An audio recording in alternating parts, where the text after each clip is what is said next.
Hello and welcome to Castle of Horror Hangout episode. This is one of our episodes between our major episodes where we hit the unexpected and we don't usually have very much of a script. This week, we are following up our Night Stalker retrospective with something that kind of came from one of the recommendations on the page.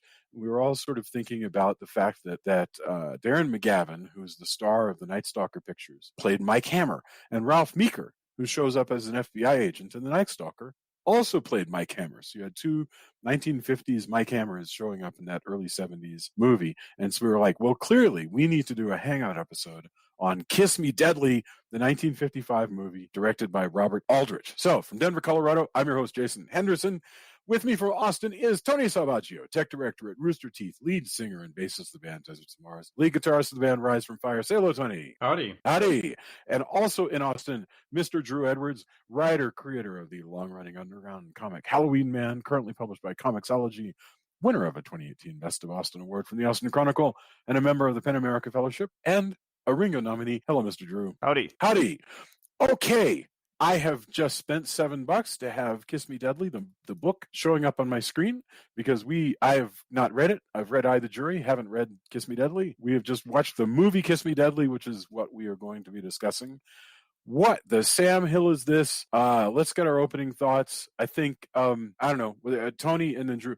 So Tony, wow, Kiss Me Deadly. So I had seen parts of this before, and then I hadn't really sat down and watched all the way through until a few years ago. I think it was probably for like a Button-a-thon application or something. And it's beautiful, glorious black and white. It is. Oh man, so much coolness in this movie. If you look at the documentaries, if you look at a lot of information, they threw the script, they took the book and went, yeah, no, right. I don't like this screenwriter just because I don't like this, and just threw it out. Kept what he wanted, and then turned it. I think it took it from New York to LA, and it's just this quintessential LA film. But then it also has had far-reaching effects. So there may or may not have been a Repo Man as we know it without this movie. How we think of noir, I think a lot of people get informed. It's one of the more popular ones, and I'm sure there's somebody. I know it's kind of later on, but if I were to introduce somebody, I think this is a good introduction, yes. Especially if you're a genre fan, because it becomes kind of a weird hybrid in a way. Yeah, that definitely wasn't in the book, and we'll get into that later. But it is shot wonderfully. It kind of goes back and forth between kind of well lit areas and then the kind of stark, shadowy noir lighting that you expect. It's great. Great cast. From what I haven't read the whole thing, I've just read bits. Drew's read the whole thing. It is a different Hammer. Mike Hammer's a little bit more thuggish, a little, I don't know. It's a different character perhaps than in the novels, but I think what's there is pretty cool for the time. I really, really dig this movie. Drew, what are your thoughts? And I think you were just saying something about how there are some big differences, which we don't have to get into all up front. That's really like matter. A whole topic unto itself. I do really like this movie, and I'm glad that it exists. I'm not enough of a Mickey Spillane aficionado to get upset about the differences.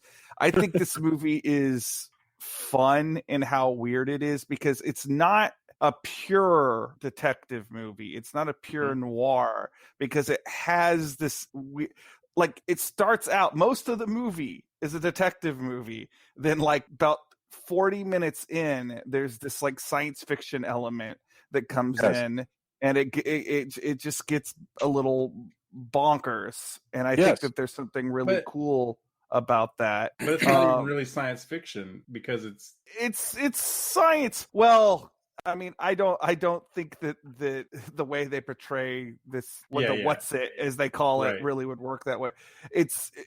they call it Pandora's box in the movie, and I think that's about as fair as to how it functions, because it's portrayed pretty fantastical. And what's interesting though is, boy, I do want to jump to the monster. Yeah.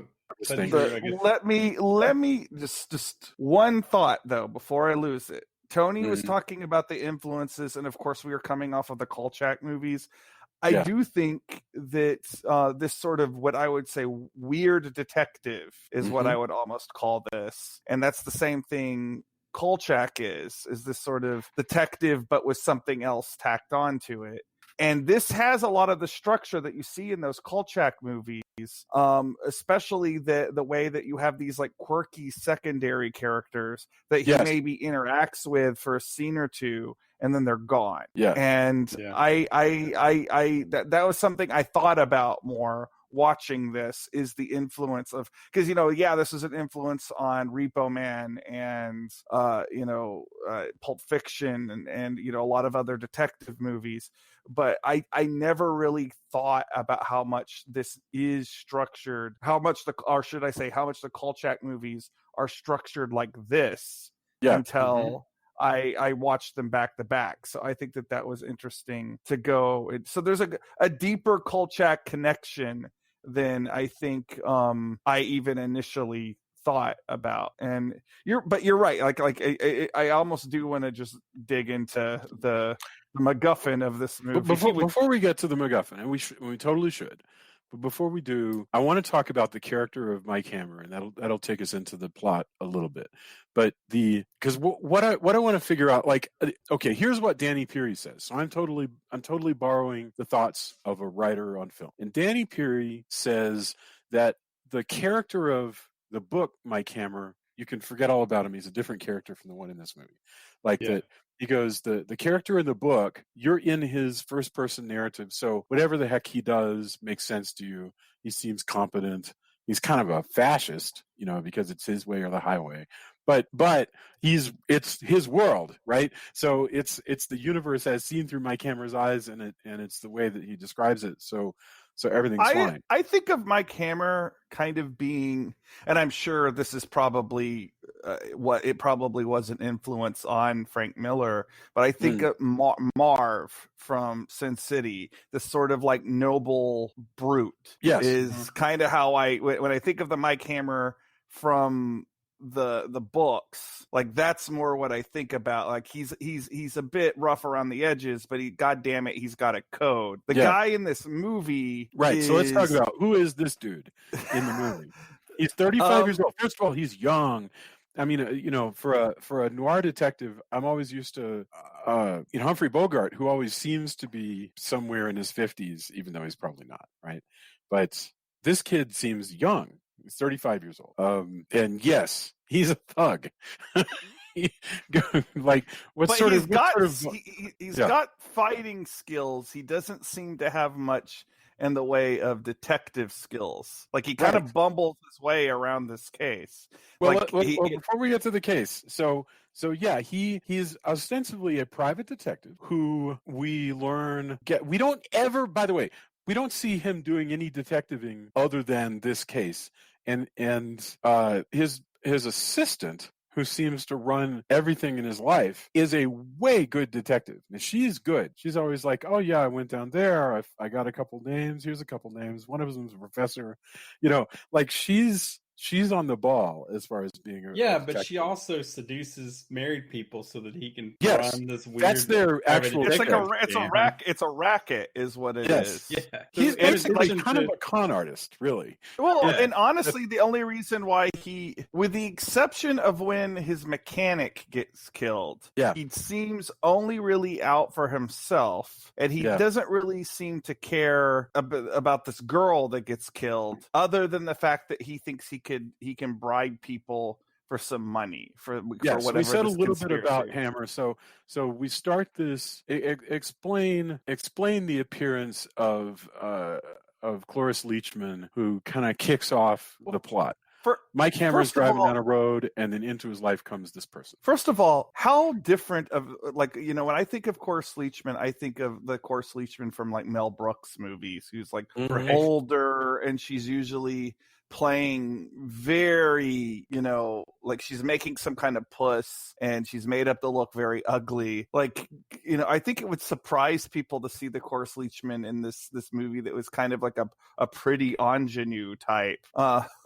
You know, I don't know. I was fascinated by that on revisiting this, even though she's kind of it's a bit like Psycho, isn't it? Like she's introduced and then she's promptly taken out of the movie very quickly. Yeah, and pretty damn viciously. Just to let you know what kind of movie you're in for. It's off screen. There's a heck of a lot of off screen violence that is really rough in this thing. She's tortured to death, I guess. She's tortured with pliers and also given some sort of, I guess, the truth serum. But in the end, I can only imagine basically the stress kills her while she's being tortured, and so she dies. Well, I mean, they're doing really terrible things. She screams really awfully. Yeah, they're using the pliers, and but none of that'll kill you unless I can't envision how it would unless you're tearing out the carotid. But I mean, you know, so who knows? It's left to our imagination how exactly she dies from this, but it is bad, and that's. You know, that's the girl that just wandered into Hammer's car, and then she's around long enough to give him a hint, and then she gets tortured to death, and then they get thrown off a cliff. And so, and then when Hammer wakes up, his beloved assistant Velda is there, and that kicks up. He decides he wants to investigate. Why does he decide? It's not to get revenge for the death of Cloris Leachman. What turns him on to this is something that I need to start investigating. Well, I mean part of it is that he was involved. Like, you know, they trashed his car. Yeah. Which he's very proud of. You know, but it's how do I find out about, you know, what's going on? Why is it worth it? You know, why is it worth it to these people that this should happen? Yeah. Anyway, well, the longer he's into it too, he figures there might be some money in it. Yeah. You know, he does say a few times, like, yes, forget these nickel and dime divorce cases. You know, exactly. like this. We're this into is something the only good case. here. Yeah. Well, and because he has this knack for continuing to survive, there's this great moment when eventually his investigation leads him to this sort of smarmy rich asshole who offers him money. and it's really that's a really great moment. I mean, the plot, I could try to recite the plot, but forget it. It doesn't matter. He goes from one place to another. He meets one wacky character after another. He usually beats them up or he gets knocked out. Happens all the time. But at one point he winds up at a really rich dude's house, and the rich dude is like, what do you want? And Mike Hammer's like, I don't know. It seems like I could get a lot of money. He's literally, you really get the impression that if the guy named the right price, Hammer would go, yeah, no, that does it. And that's I hate to jump back and forth, but please. When you talk about the primary differences between the Hammer in the books and the Hammer that is in this movie, Mike Hammer in the book, you know, again, I'm not an expert on Mickey Spillane. I've only read a few of these books, but I've seen I've seen the TV show from the 80s, you know, so like, but like the Mike Hammer, the Mickey Spillane's Mike Hammer cares about justice. Like, like he might be his own brand of justice. It might be outside of due process, but there's a moral framework. Whereas, like, this Mike Hammer is, you're not wrong to say that he kind of seems like a con man, right? He's way more of a thug. Even, you know, he's okay with beating up an older guy. Oh, absolutely. Slamming. I mean, the guy's a weasel, but, you know, he slams one guy's hand in a desk so that gets him what he wants. Well, he always tries bribery first. So he has a certain, like, tick list that he goes through. First, he'll try bribery. Here, give me money. I'll give you money. You give me the information I want. But if the guy doesn't like the bribe, it's not good enough a bribe. Right. Or he says no to the bribe. Next, he'll just hurt you. My favorite example of this in this movie is when he's at the spa or gym or whatever it is. Right? Yeah. And the guy doesn't want to let him into the locker room, so he puts down a big wad of money. And the guy is like, no, I can't do it. So he beats the guy up until he relents. And then as he's grabbing the guy by the scruff of his suit to take him into the locker room. He takes the money off of the desk and stuffs it back into his own pocket. Sure. And that's who this guy is. I mean, it didn't work. You might as well keep the cash. Opportunity lost. May need to bribe somebody else later, which he will. You don't keep that expensive phone answering, tape reel to reel without really having that money. He does. He has an that's like answering... high tech for the 1950s. Yeah, that was cool. Yeah, it's built into the wall. Oh, it's so nice. It's an answering machine. He's actually got a nice place. His place is pretty sweet, and his cars that's the are other nice thing too. about him versus my mental image of Hammer is that he's so much more like slick, like he's into his like appearance, and there's the comment by Cloris Leachman early on where she talks about him like, oh, I bet you do sit-ups every morning to keep your belly hard, and that like and then he's like, maybe, oh yeah, I mean, have you seen this? He says something self-conscious like, what, there's something wrong with Karen about how I look or something? Yeah. And like the when I think of and again, maybe it's because like my first exposure to this character wasn't even the books. It's the Stacy Keach TV show. Right. And that's forever the sort of guy where this guy that just looks like a human bulldozer, right? Like that kind of guy. And a small dark office, right? And absolutely, the whole thing. And the classic noir, like I have a fedora and a trench coat and like a tie that's not tied all the way, and that's the difference. That is one of the differences between this and like what earlier noir. Yeah. It has a lot of the hallmarks of how it's filmed, but the character again is much slicker and thuggier in a way. Yeah, like we keep going over, but it doesn't have that. Hey, I'm kind of down and out, and leading us back to our retrospective, he's vastly different than Kolchak. Yeah, it was closer to kind of when you dig a little deeper what noir was all about. The noir concept, you can't. I never get a break kind of thing, right? Whereas this guy kind of he wins enough to have some really nice cars. Yes, that's a good point. But I mean the noir concept, and I could be wrong about this, but my understanding of it was always, like in the Maltese Falcon or whatever, is that the guy has a code, won't break the code, but the code allows for a world where cops are often crooked. Nobody's really on the up and up. Life is really, really dark. But the best you can do is try to look out for the people who are even weaker than you. That's sort of. I think that's a fair assessment of the way most of these stories, like the sort of hard-boiled detective kind of, and there's some of that. Like this guy does have the nicest relationship he has is with the mechanic, who also again, that's a cute relationship. It's fun. He seems the closest thing, and he seems to be really friendly with the bartender, of course. But also, this cop, who's also always threatening him, is somebody who's in his life probably as much as his secretary is. You get the impression. Yeah. That's an interesting relationship too. I can't remember the name of the cop character, but the guy with the white blonde hair and the weird smile, who like warns him off several times. Like, you don't want a piece of this. Pat Murphy is the name of the character. He's fabulous. Holy mackerel. Oh, one other super cool thing. Business, and this is Robert Aldrick, the director, doing this. I just thought it was so cool. Hammer takes people's cigarettes all the time, and they let him. And then with Pat Murphy, they trade it back and forth. Wesley Addy is the actor here. So like Wesley Addy's waiting in the hallway as soon as Hammer gets home. They're talking. Hammer takes Wesley's cigarettes out of his pocket, grabs a cigarette, puts the cigarette pack in his own pocket. They're walking. Wesley keeps talking, takes a cigarette pack out of Hammer's pocket, puts it back in his own pocket. They talk. Later, this same bit gets done again with the mechanic. I can't tell you why I'm watching the cigarettes so closely. It's just that it's body language. It's interesting. It's fascinating. Yeah. It was really cool. And it tells you stuff about the character. And honestly, like, look, there's enough. I can see why Mickey Spillane did not like this movie.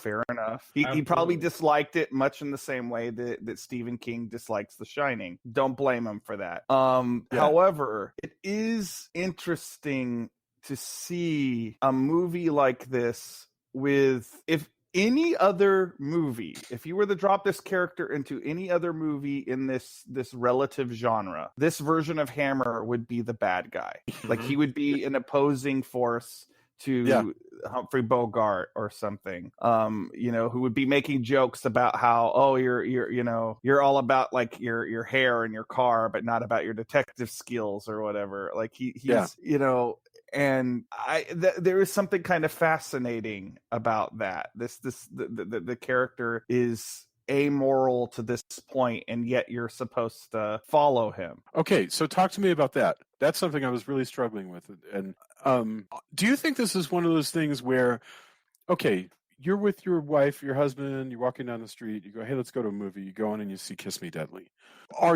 Does it take you maybe the whole darn movie to catch on to the fact that, oh, wait a minute, Hammer's not that good at not that good a detective, not that good a guy, not that smart. I'm not even sure why exactly. In other words, it's an exercise, I think, in making you realize, whoa, this dude that I'm following around is actually kind of not even quite an anti-hero. He's more just kind of the dude that, for whatever reason, is the central figure. He's the default protagonist because he kind of stumbles onto this mystery. He is indeed the protagonist. The only thing he seems to have carried over from the Hammer from the book series is he does have some good fighting skills. Yes.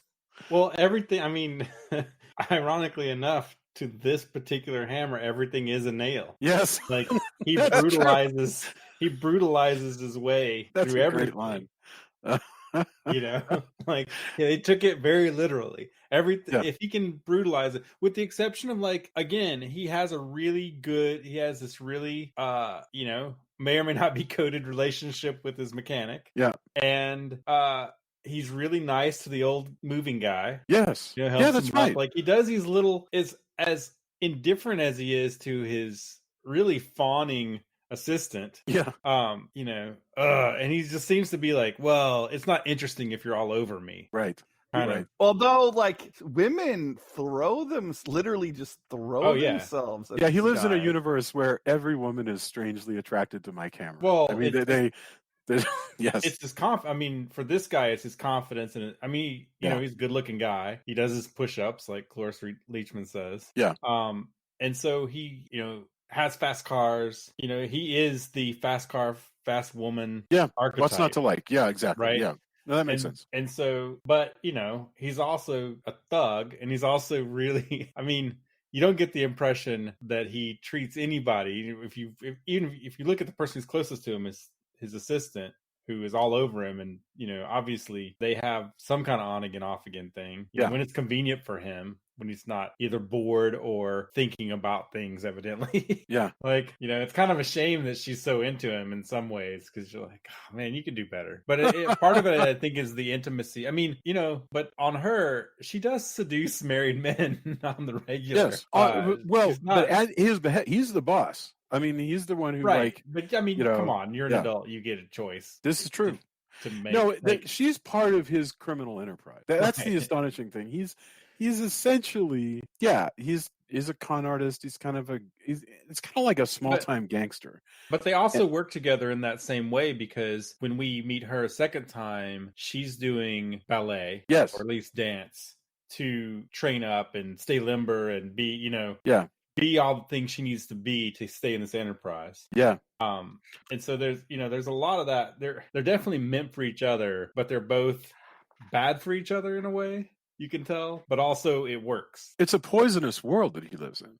Right. I want to mention something else about the world, and then we'll get some more into this plot. But this world that he lives in is a world of stairs. I find it fascinating just how many stairs he has to climb. It's Los Angeles, but it's basically Los Angeles where everybody lives like 5 floors up, and he is just constantly climbing. The movie just makes you aware of how dark and arduous everything is. Well, it's funny too, because in the DVD, the Criterion DVD, which I recommend, they kind of go over in the commentary and in a couple of the bits on it where everything is located. So the stairs, so he fights the guys, coming after him. He's on the seedy side of town, and they have a fight. he handles himself really well, takes a knife from him, Yeah. beats him up against the wall. I mean, it's pretty brutal. But and then the guy decides he wants some more, so Hammer throws him down a huge flight of stairs. But those stairs are like technically 2 miles away in actual geography. Interesting. The same with the house that he goes to, go find out about. They film in what's called Bunker Hill, which was really affluent and then got run down. The rich people moved out. The quote unquote seedy element moved in and became like some flop houses and stuff like that.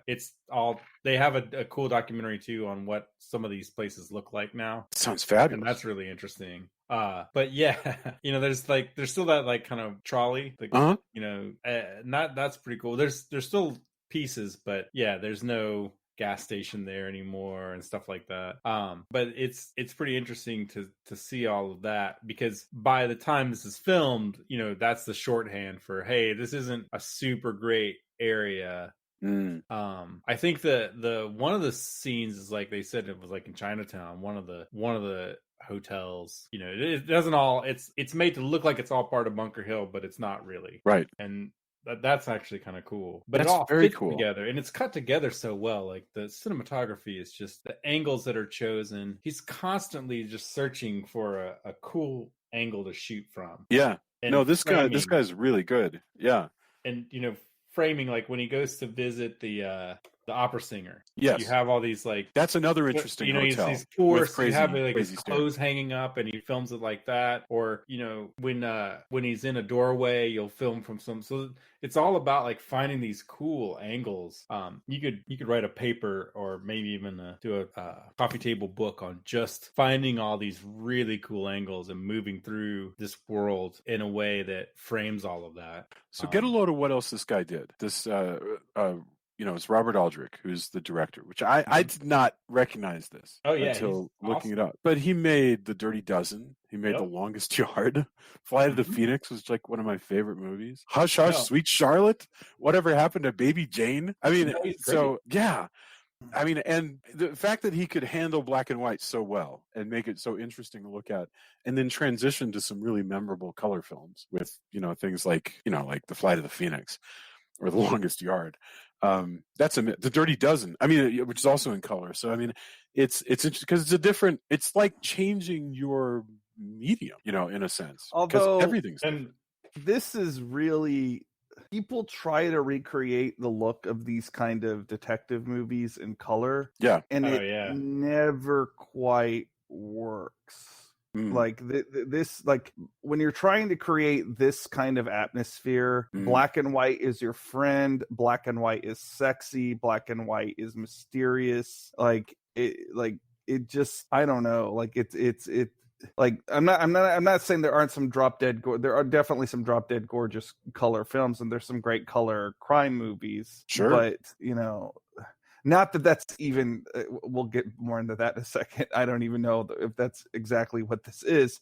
No, I'll go with it. It is definitely, this is a detective movie. It's a detective movie. We've been talking about what a shitty detective, blah, blah, blah, but it's a detective movie just like Chinatown. But to call it a crime movie, it's some kind of, like, because of the elements they've added on, it's some kind of fusion. Yes. Genre that like imagine that we didn't know that My Camera existed. Imagine we didn't know there had been other My Camera movies and so forth. Then how would you look at it? And you're right. You'd go, wow, it's kind of a what's the word? A mashup of detective noir and something else. Espionage and sci-fi. Yeah, espionage. Yeah. I mean, and to the extent that it's an espionage movie, it's the kind of espionage movie where a random fool like, Tom Hanks just wanders in and doesn't understand what's going on. Tom Hanks is My Camera. That would be weird. Sure. That's why not? But I mean, like, somebody just wanders in, just a teacher or a television repairman just wanders into the world, and suddenly there are spies and people hunting for, the Jimmy Stewart part, right? It's just that in this case, he happens to be a not all that great private detective. And yeah, So that makes sense. It's Hitchcock made a lot of those movies, but he did it without an evil box, though. Right. Yeah. Well, okay, so this. By the way, box, go ahead. Before we get too far, I want to give credit where credit's due. Ernest Laszlo was a cinematographer. Aha. So while Aldrick is the director, but and he also did DOA, Stalag 17, Logan's Run, Wow. Airport, Fantastic Voyage. I mean, there's a reason why this is lensed pretty awesomely. Yeah. There's a reason why these shots are there. So while well director, I always that's always one of my things is, it's kind of, that's how you work it in tandem, right? Yeah. Like, and then it goes to the how it's lit and no, you're absolutely right. The whole entire. But when I think of it, I usually do think of it as a team. Yeah. Because to be honest with you, when I'm thinking about like, well, if I wanted to direct something or do something, I often think, well, how if I had unlimited money, right? Like which cinematographer would I get to get that look? Right. So while the director's important, and he did some amazing movies. He that's did fair. Such a good no, job that's totally fair. Yeah. Yeah, right. I always think of it as a team in that respect. And, I'm sure that's not always the case, but the look of a movie is pretty important there. That's a really good point. Set dressing and everything, of course, the greater scheme, but that's how I always, you in my head, that's how I always think about it. Well, also, like those other things, like the fact, these tiny choices, like, do we want, even though Hammer's always like getting knocked out, and he starts a lot of scenes waking up from having been knocked out. Nevertheless, the costumer decides, I guess, working with everybody else, or the set designer decides, is there going to be paper and cigarette butts all over his apartment, or is it going to be recently cleaned and vacuumed and look really slick? Are his suits going to be double-breasted and buttoned with his tie all the way up to his neck, or is he going to be disheveled and look like he slept in his suits? And those are choices, and the funny thing is, I mentioned Chinatown earlier. The choices on what Hammer looks like here are most, to me, similar to what Nicholson looked like in Chinatown, with the nice suits, the nice ties, everything looking really, really slick, which is different from slobby Humphrey Bogart, basically. Well, there's a lot of attention in the character's clothes, not just his, but everybody's. Like, especially like since shoes are actually a big part of the mystery, and you see, often see the villains. Sort of white-soled shoes, basically. Yeah. Striped suit. Like, it actually makes me think a lot of like the octopus from the old Spirit comics, the way they never show this guy in full until the very end. Yeah. But also, having the villain be mostly a voice for so long is a lot of like radio play kind of stuff too, or not radio play, serials, where you would have a villain who's either masked or off screen for a long time, and he's not really revealed until close to the end. That's a super good point. Having Albert Decker's voice as Soberin be the character up until like really late in the game, definitely felt like the same way you'd have a masked villain, or a lot of times he'll come on the radio to the Commander Cody or whoever, Flash Gordon or whoever. All of that stuff is thank really you for cool. saying that. Yeah, the masked villains and reused in what was that one they ran on Night Flight? It's called J-Men Forever, which I love this. But it is similar to that. Well, but what's weird and what pulls everything out from under you, and we'll skip to this and then we'll get on the MacGuffin, but it all just becomes unplugged, because the girl, a particular girl that Mike's been protecting, decides that she wants the value of whatever it is that these villains are all chasing one another to get, and so she kills everybody important and takes it for herself. That's the funny thing is how much that pulls the rug out from under your expectations, because it means Mike Hammer doesn't really get to solve the mystery, because it all gets unraveled, which is a crazy, wild thing to do, because it says to you, the audience, listen, we're just having fun. The plot doesn't matter. The mystery didn't matter. The Caruso character that Mike went to talk to and broke the record, none of it matters, because now there's nothing but this girl with this gun and whatever the heck is in that box. So what is the box? I mean, it's obviously radioactive. It's some form of, it's, Yeah, it's radioactive, some isotope, because when he Yeah. gets interviewed finally by his quote unquote friend, who's becoming less and less friendly as we go along, because he's tired of his thuggish friend not understanding the stakes, basically. Right. That's a super good point. He finally goes, I'm going to tell you some words. Los Alamos, Trinity. So we know it's Man, he even says and, Manhattan Project. Yeah. And at that point, you know, he's been burned, and he goes, oh, this point is where Mike Hammer really understands. Like, he's been tied up, he's been almost stabbed to death. Yeah. He's been beat up more times, he's been thrown off a cliff, but his look when he's told those things is where he goes, oh, I am definitely out of my league. Right. He changed the expressions, and he's got to play it off, because if he lets his guard down, he'll seem weaker, right? Yeah. But it's a really great moment. That's really, because he looks down at his wrist and he goes like, oh, this is real bad. This is beyond Mike Hammer's. I want to go back to fleecing and causing divorces. Although the way he gets away from those, I guess, gangsters, we're never really fully told who they are, but we'll just say gangsters. The way he gets away from them is like I wish somebody making a Batman movie would look at the way that they establish him as like being kind of this silent badass with ever actually like showing much of anything. Because it's like one person goes into the room, something bad happens to them. Right. Then the next person goes into the room, something bad happens to them. We get to like the last guy, and Mike Hammer has, apparently left. He's just sitting there with like the open window, and like the last thug there is just like so severely creeped out by when you see him later too. He's basically like, I'm glad I'm not any of those guys. Yes. I don't know if I like being a thug anymore. This right. And he's there and he's like, well, my boss is dead. All my guys are dead. I definitely don't need to be here anymore. There is nothing for me to do here. It's so funny because by that point, literally everyone's been killed that is in his life. That's Jack Elam, who was Dr. Van Helsing in Cannonball Run. And he was the Frankenstein monster in Struck by Lightning, and he gets around. Thugs is great. Oh, and when I was watching something interesting, so not too long ago on 36 Cinema, they had Brian Trenchard Smith's Man from Hong Kong. Yeah. With James Bond, right? No. It's Sammo Hung's in it briefly. It's Aussie exploitation movie. Yes.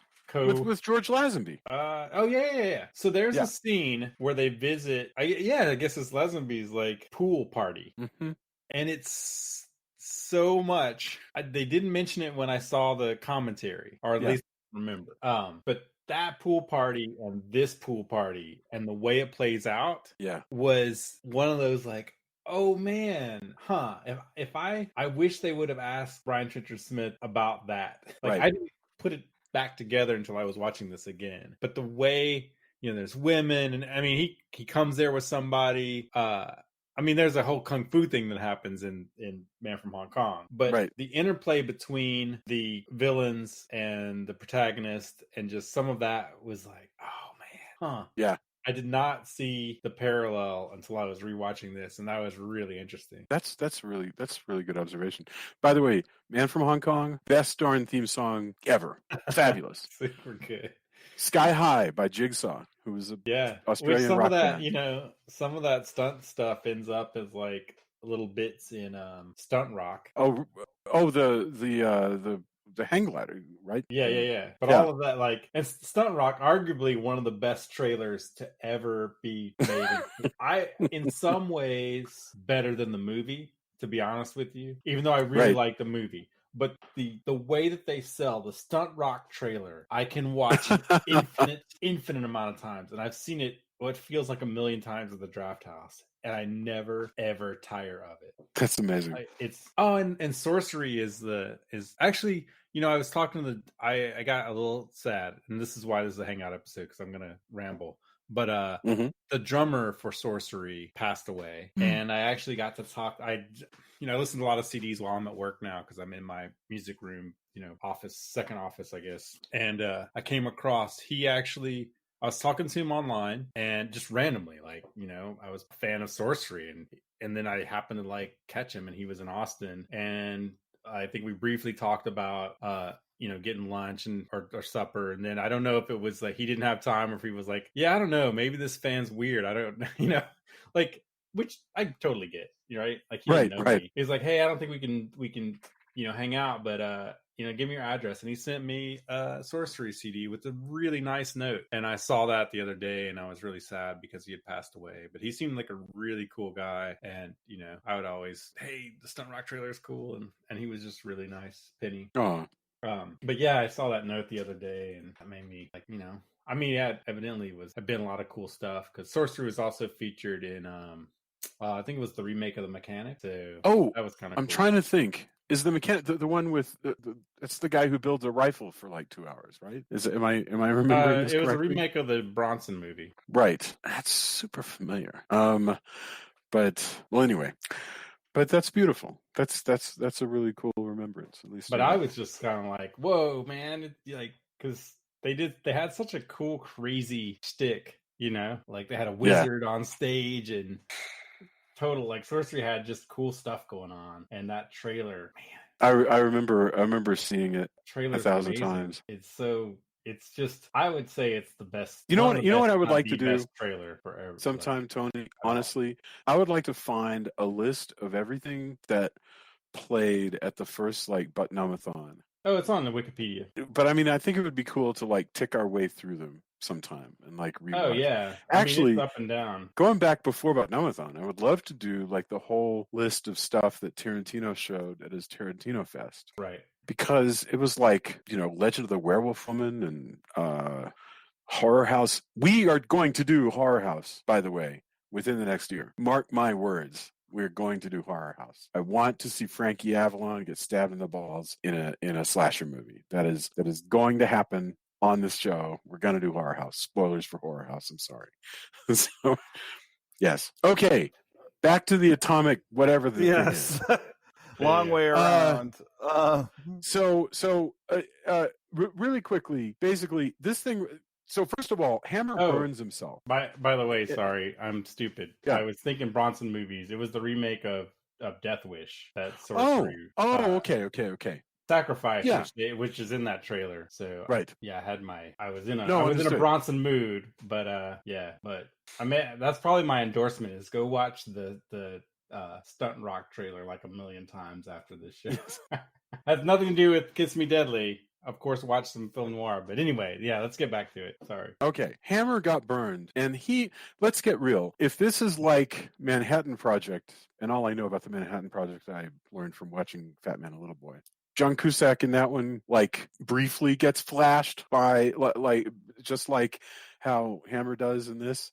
And it, kills him within days. It's not healthy. Everybody at that spa probably has cancer. Yeah, I think it's possible. Well, it's shielded. The thing is, it's shielded. Yeah. With the outer box or whatever, or we're given that impression anyway. I mean, yeah. Well, and this is, the guys who did all these assignments did not die, but the John Cusack character does, for instance, because he briefly moves the lead shield. And just takes a dose of radiation and it kills him terribly.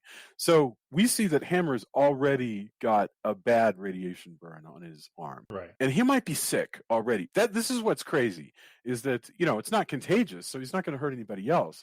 But what's crazy is when they get to that thing at the end, which appears to be, if not a bomb, then it's just a lot of radioactive material. Well, the way this guy is talking about it, anytime she asks what's the box, and I think this is important. First of all, this is what kicks it into the territory where it fits within our podcast, at least tangentially. The way the big bad guy, every time, the Femme Fatale character asks what's in the box, he says something mythological or biblical or something. And even though there is a scientific veneer, the important thing to understand is what's in that box is evil. Right. And,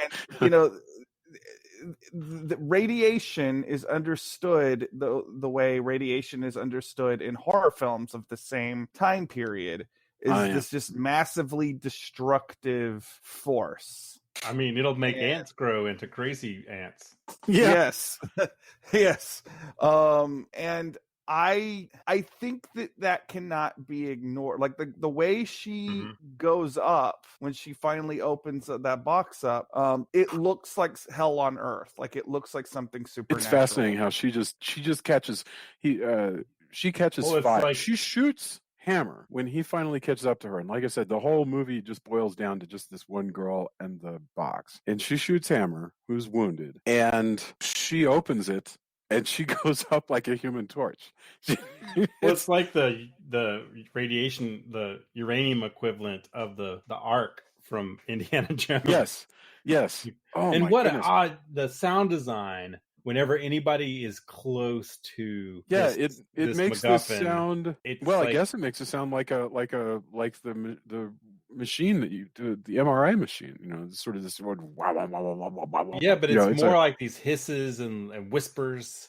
All of that sound design is fantastic and gives you that kind of. You definitely don't want to touch it. Hair stands up on the back of your neck. I love how even though she shoots the head villain, he's still telling her not to open the box, even as he's dying. Yeah, because this which of course she still does. By the way, I also we didn't really step through everything, but a couple of things I still like. I like the guy who's so afraid of Sobran and his thugs that he's willing to take a bunch of sleeping pills and risk overdosing to not have to talk. Yeah, that was an amazing detail. That's a great. That's such a great scene. I've never seen that before. I've never seen that. There's a couple of things where they trope bust in this movie, like when the you think that he's gonna that the mechanic's gonna turn the key in the car and it's gonna blow up on him, and Hammer says, "Hey, don't do that. There's a bomb in the car. In fact, there's two." Yes, that was very clever. Just drive it around the street and get the other bomb out. So those are the moments when Hammer is actually like smarter than the average bear. That's what's funny. He's not completely. I would say he has a lot of guile. Yeah. Like he's not Sherlock Holmes or whatever. He's not even Sam Spade, but he's got like a kind of cunning about him. Yeah, cunning and confidence will get you a long way. Yeah, right. People forget. Like I see people all the time go, well, so and so must be smart because they've gotten to this place or that place or they run this company. Like, no, you don't have to be smart. You have to have smart people, and you have to be cunning. And cunning and intelligence is super dangerous. Pure cunning will get you a long way. Yeah. Luckily, cunning overall a lot of people get hung up or caught or eventually are their own downfall, right? Mm-hmm. And that's the difference between a really good villain who is dangerous and terrifying, is both cunning and intelligent. But you don't have to have both of those things to go far. I mean, how many people's bosses you're like, how the hell did they get to this place? Right? Yeah. Why are they telling me this? Obviously, like the way that they manage things, people forget that. They ascribe intelligence in a way that isn't necessarily true. So again, Hammer can bluster and cajole and beat into submission almost every problem that's ever stood in his way. Right. But when he actually has to, and that's why, again, when he's told, hey, this stuff's really bad, he realizes, or why the guy takes all the sleeping pills and medication, and he looks at it and is like, well, damn it, I mean, I can't do anything here. Yeah, isn't that amazing? Really goes through some of his stuff, but he doesn't really, like, at that point, he can't beat the guy into doing what he needs him to do. Yeah. It kind of drops it. Yeah, that's true. It was a very effective ploy. The guy was smart. He did the one good thing you can do, short of killing yourself. If you're fighting, I mean, if he had time, Hammer might just wait around until the guy woke back up, or take him to a doctor friend of his. Like, if he was really intelligent, he might go, hey, I know this doctor guy who's helped me when I got shot or whatever. What happens if he gives him adrenaline or something, Yeah. That's what an intelligent person would be, or just wait around and be his worst nightmare when he wakes up. If he does, I mean, the guy's pretty scared. He takes a lot of sleeping pills. Yes, but again, it doesn't matter because Hammer still finds his way to the house. Anyway. Sure. Going back to the ending of this movie and the whole issue, the whole thing with the plot of the radioactive box of doom. Yes. That is a completely fabricated. That's not in the book. That's totally an invention of the movie. Oh no, it has nothing to do with it. And I am fascinated that they chose to add in like something that is kind of off the script from this genre. Like because in the book it's completely there's a conspiracy, but it's a conspiracy of mobsters and just more of a classical hard-boiled detective type situation. Why? I'm not complaining, this isn't a criticism, but why do you think they decide? Do you think it was just to kind of surprise people, or on the disc they interviewed, screenwriter, and I know he said that he didn't enjoy the book, so he just started making stuff but up. he basically, I'm paraphrasing, but he basically says something like, "Well, you remember it, don't you?" Oh, absolutely. Like he's basically like, are you gonna remember like a bunch of drugs, or the woman who catches fire and the whole house burns down, or that it was nuclear, because that was a real kind of threat still at the time. Yeah, it's just a surprise. It's just being subversive, subverting your expectations that this. It's just, again, like the idea that you're for the bulk of this movie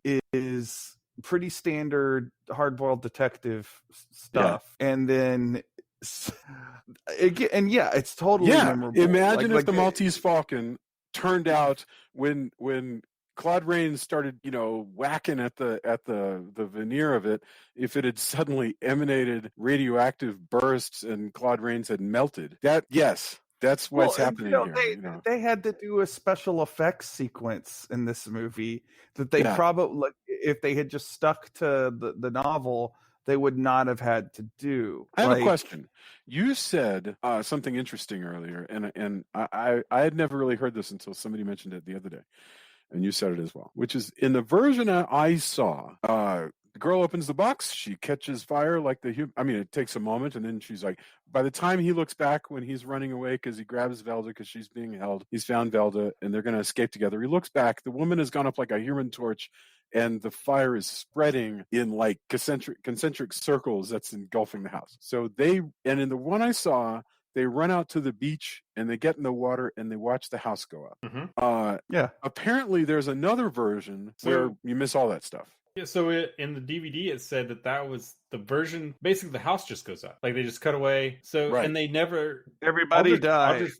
I'll just never approve that. It was just done. So it's only a minute worth of footage from what they say on the DVD. But I think if I remember correctly, I have to look it up. But I looking at the menus yesterday and kind of going through all that, it was that way until like 97. Really? So everyone who saw it up until the late 90s just assumes that Hammer and Velda goes up in flames. That's it. They're dead. Now, they still might be exposed to enough radiation that they're dead anyway. Depending on how realistic this radiation is, it seems to me that this fire could just keep growing and wipe out Los Angeles. I mean, geez, that's 2020 right now. The skies look like Blade Runner on the West Coast. It was a gender reveal party. That was what was in the box. It was the name of the bad guys. Yes, it was the gender of the bad guy's baby. But can you imagine though? And what a kind of even more cynical. It's already a sort of cynical with the way that Hammer is. Just gonna feed his way into everything. But wow. But the fact that the director didn't even have final cut on that. So why would the studio want to cut them surviving? That's sort of the opposite. Didn't seem to have a good answer. No one seemed to be able to tell. Yeah. Although Hammer's probably gonna die anyway because he's probably got cancer because he was dumb and opened the box. Yes.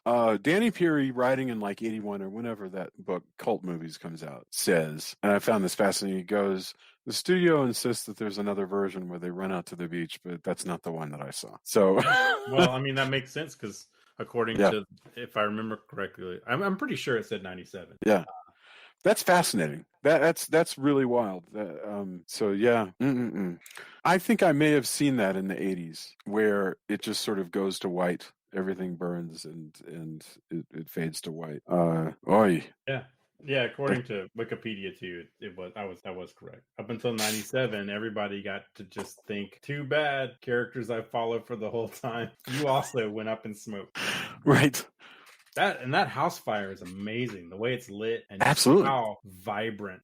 It's unearthly, and that's what's really great and scary about the way the bomb or whatever the heck it is gets presented in this movie. Is it's like poison. You just don't want to be anywhere near it because nothing seems to it doesn't burn like a normal fire burns. It doesn't make noise like light. I mean, everything's weird and super. It looks like phosphorus. Scary. Yes. Like it right. burns like phosphorus. Yeah. And it is so effective. Like the scream and her screams mixed with the sound. That whole scene where also he's trying to get Velda out. Like she's locked in the room. All of that is masterful. I mean, there's so much really good stuff. There's that quick cut to montage thing that they're doing whenever he's being stalked by the thug with the knife, and again it shows how resourceful he is because he knows the thug is there, and they keep cutting closer and closer, and then he stops and he sees him at the vending machine, but of course he knows it's kind of vending machine that has a mirror, so they both kind of know what's going on. After that it ratchets up the tension. There's so much, just you could write a textbook just on kind of how this is all put together, and it's fantastic.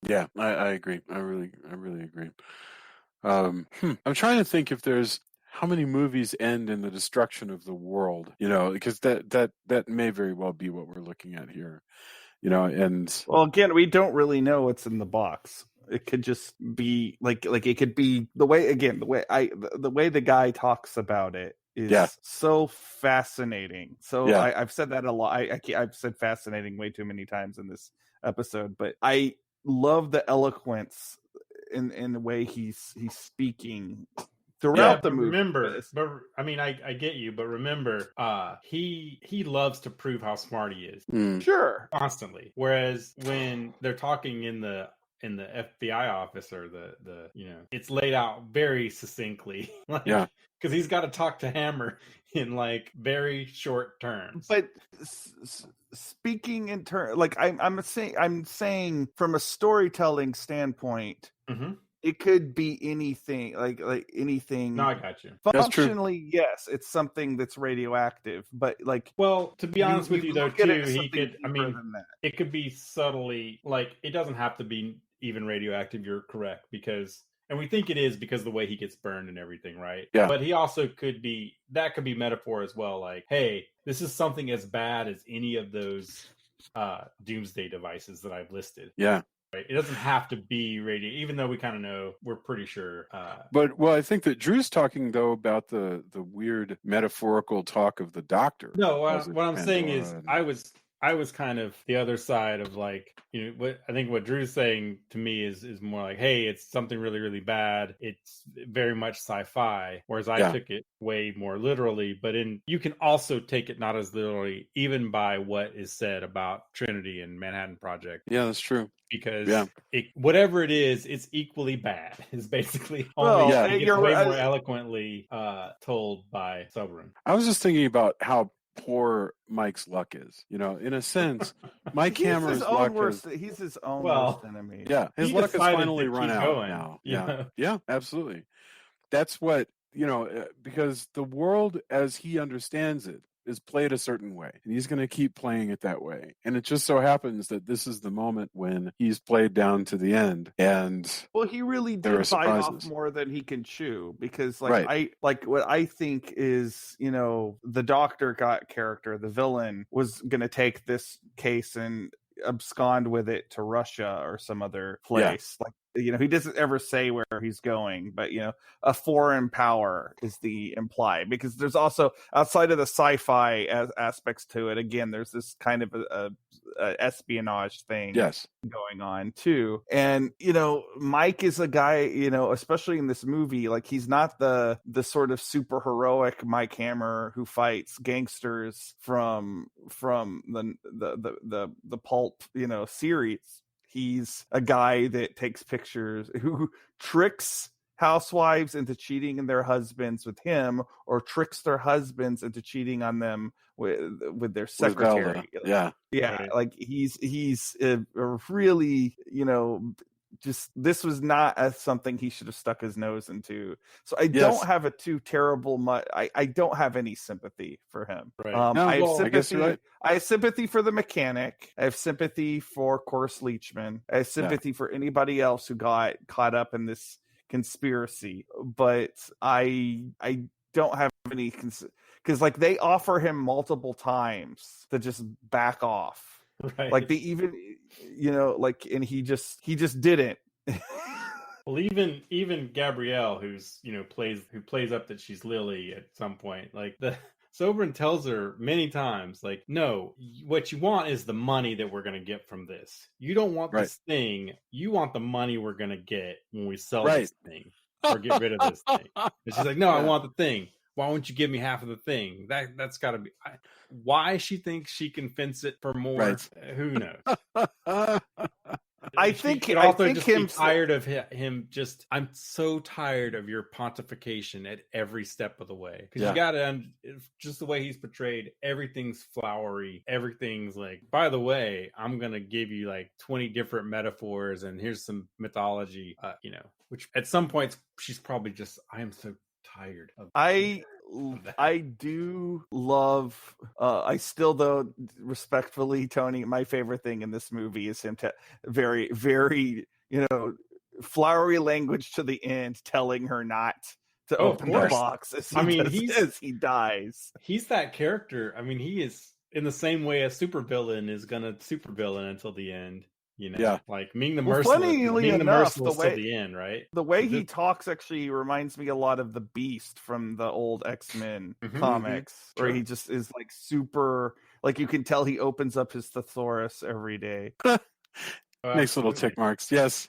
All right, but we should bring this to an end, because I know that we've is there anything that we have not covered? I mean, I want to get. I think we've covered everything twice at this point. Yes. Oh, by the way, I noticed something else. This is a really random thing that hit me while I was watching this. I'm rewatching it with her because I'm just hanging out, but Rain was rewatching The Office, and there's a point where Michael Scott is playing this Greek. He's decided he's going to play this Greek character, Mykonos. And I don't know if he decided to do this intentionally or if he's an amalgam, but it's very much Nick Dennis's Nick.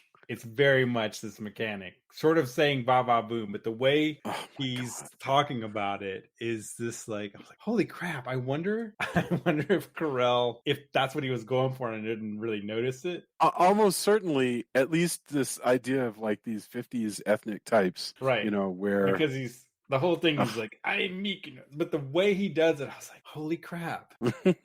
It's gotta be this. Which is hilarious to me, and I never put that together until I was rewatching it this past week, because I watched it and then watched the commentary and all this other stuff, but that was hilarious to me. I guess this movie has far-reaching effect. It absolutely does. Yeah, because it's haunted me. I know I saw it as a teenager, and watching it again afresh, it's really stunning. I have no final thoughts, because I feel like I've discussed everything here, other than that you definitely need to see this. Drew, anything else that you'd want to share? No. Wow. I mean, we go see it, and it's beautiful. It's and it's found multiple places. You can get that Criterion disc. Yeah. You can catch it on the Roku, a million different channels. I found it on the Film Noir channel, which I fully intend on exploring more in coming months. But I'm sure we will get somebody saying, why did y'all do this movie? One, because somebody asked us to. So always do what your fans ask you to, except when you don't. But I think this, following the Kolchak movies, I think this was enough of, first of all, the weird radioactive atomic age stuff puts it enough in our wheelhouse that I think it was fine. But like I am glad that we did this back to back with the Kolchak movies, because it does that sort of again, detective movie but with one weird element to it. Is a genre of its own, which I think the Kolchak movies might be the best example of that. But there's also like Angel Heart, and there's a few other things, I'm sure, if I were to sit there and think about it. Good tip. I think this is kind of the genesis of that. We talked about Raiders of the Lost Ark, of course. So there's like stuff like that was influenced by this. Repo Man, Pulp Fiction. Like, this is just a far-reaching film that's got its fingers into a lot of different genre pies. Excellent.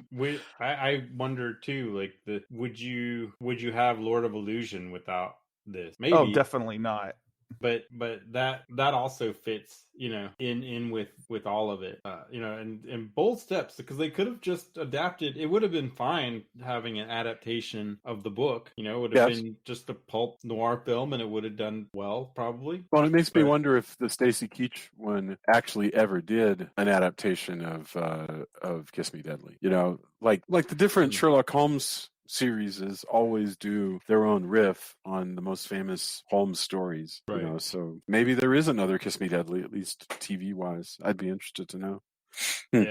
But definitely, again, would you remember it like that? I just love that bit, like I said, where I'm paraphrasing. Like, you remember it, don't you? Yeah. I mean, how can you forget a woman opening a box and being lit on fire like a... Yeah. It completely comes right. It is absolutely a surprise and a perfect one. It may as well. Again, the rest of the movie is not like that. No, right. I mean, even up to the point, like the part where you discover the box in the spa. Yes, where it really goes, whoa, we're into something. I expected a case full of money, something.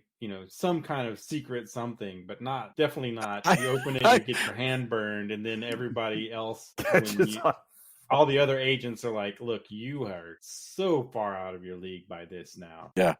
That is so funny. It's horrifying and also strangely comic at that moment in the spa, because he opens it up and it may as well be a large, dangerous animal that bites him. And how funny would that be if you'd opened it up and it had just been like, some strange, like a critter that just goes, or a bunch of like phantasm balls fly out. Right. Radioactive. Like, what is it? Lot 49, the one in Creepshow? That's right.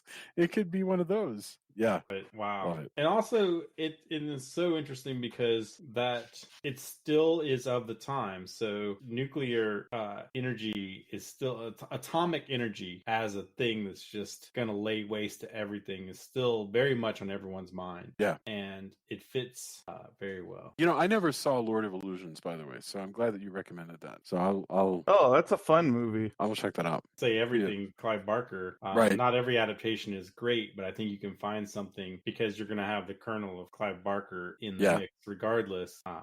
Perfect. We should, if we ever did a Barker retrospective, that would be a good one to cover. Yeah. I'm right. And I'm all for that. That's a good idea too. We got to add that to the list as well. Endorsements? I'm sure I read Lord of Illusion, I guess. I don't know. Yes, Lord of Illusion. I mean, I don't even know if we do them on the Hangouts. Lita Ford's poppin'. Lita Ford's Kiss Me Deadly. Kiss Me Deadly. I watched Clute, and I have to say it's another surprising private eye movie with Donald Sutherland from like 1972. And I had never seen it before. Donald Sutherland trying to protect this girl from a serial killer, and a prostitute meets really good movie. Yeah. Donald Sutherland and Jane Fonda. Watch more Robert Aldrich movies. I'm sure that. Yeah. Fabulous idea. I just read the latest Immortal Hulk trade paperback, and that series continues to be really, really good. So if you haven't read that, that's probably worth your time. Man, I other than that, hey, that's a lot though. That's great. No. Well, again, listen also, to Lita Jason and I were talking about if you want weirdo pulp fiction, like pulpy, not PC anything, the Mind Brothers trilogy by Peter Heath. Yes. Which is funny because on Amazon there's it vacillates. There's a paperback and then mass market paperback. Somebody's wanting to charge $165. I think I bought mine for $375 a piece. right. On eBay. I just wonder what makes the Mind. I read it a long time ago just because I think I probably got it at a library sale. Yeah. And then I found out there were three books. Peter Heath, which are numbered weirdly, by the way. They're numbered 0, 1, and 2 for reasons. Because it's got James Bond, but then super weirdo sadomasochism stuff, but then also time travel. Yes. And so I would say if you're in the mood for somebody just bullying people and just straight up, this detective thing goes strangely. There's 3 books in the series. That's a really good tip. Assassin from Tomorrow, and then I forgot the third one. But yeah, if you're looking for strange pulpy stuff, again, rereading part of it, there's the selection. It's one of those things where it's so of a time that I can't recommend it to everyone because it's there's stuff in there, It's written like a 60s book. Yeah, for sure. But it goes places I had forgotten about. So it's one of those things where I can't, in the same way that, some of the Ian Fleming, the novels are not the are not the movies, right? Yeah. There's a lot of stuff in the books that's just, whoa, I don't know if I'm down for this or not, depending on your taste, right? Right. Because that's I guess that's totally fair. Yeah. And I would say the Mind Brothers is that, but even more pulpy. But the time travel aspect and psychic stuff is bizarre. So that's, since we were talking about it earlier, it definitely, if you're looking for that kind of bizarreness with some warnings that, it's not a thing for everyone, that those 3 books are crazy town in a different way. But I'm surprised. It's weird that those were never really adapted. Maybe because the night is young. It's still possible that it could happen. So yeah. Yeah, you'd have to. It wouldn't work well now. Of a time, there's a few actors from that era that could have done it really well. No, like I say, the main character because the deal is you have a spy who hooks up with a descendant of his from the future who comes to the present, which is the late 60s. And so the Department of Defense gives him a nice office and they go on adventures together. That's the basic concept. And what weird names, Jason Starr and Adam Cyber. Hell yeah, man. But Adam Cyber could very well be played by Coburn in his In Like Flint days. You really picture this is a world of sweet, sweet turtleneck sweaters, and I love it. I don't know. That would be, I guess, if you're wanting to continue this and you're want to read a bunch of stuff, you can track them down for not $165. You can get it for way cheaper. Yeah. With, like I said, the caveats that there's a bunch of stuff in there that I had forgotten about. I wish there was a way to just say, stamp and just go, pre-19, it's like, this is late 20th century, you may be offended. Just go, there's got to be a phrase you can use. Just say, mid-century offensiveness. Out, there it is. There's the word, mid-century offensiveness. MCO. Yeah. That's a fair thing. And I don't have any. If somebody goes, man, how did you recommend that? It has this, this, and this, and they name it and goes, I'm not about that. I'm not going to tell somebody to be offended or not offended by something. I'm out of the how can you, I don't see how you could see this as a blah. That's up to you. But I think recognizing it is the big deal. Sure. But yeah. Well, that was fascinating. Okay, cool. Wow. I have nothing else because I recommend Include. Guys, thank you. What are we talking? Oh yeah, it's Plan 9 from Outer Space on Sunday. Yeah. That We're going from a really classic 1950s movie to a different kind of classic 1950s movie. Yeah, it's still classic, and I agree with Jake too. I really have tried over the past few years to cut out the "so bad it's good" thing, because I think if it's entertaining, then it's entertaining. Right. It's a work. It's just a work. I don't want to get too deep into Ed Wood territory because I want to save it for the thing, but I will say this. I have a complex feelings towards Wood because I feel like not that he himself did it, but the Ed Wood biopic, which is an excellent movie, but kind of colored people's opinion on Bela Lugosi. And I that kind of, as a Lugosi fan, that kind of bothers me. But on the more positive side, I think the best description and the positive that I've ever heard of about Ed Wood's movies is that they should be viewed as folk art. And I think that is something I will elaborate on when we talk about Planet. Okay, that sounds super duper fun. That's a good yeah segue over to ruminate over the next few days. Love it. All right, have a wonderful evening, guys. I will see you guys soon. Night. I'm gonna go to a party on Saturday night, and I'm not gonna get laid. I'm gonna get in a fight. All right. I mean, I mean, we were talking about that. If you do want to tie it into the song, that kind of does fit a section of Mike Hammer's stuff going on in this movie. So yes. Lita Ford was channeling something. All right. Adios. Cool. Night. Later.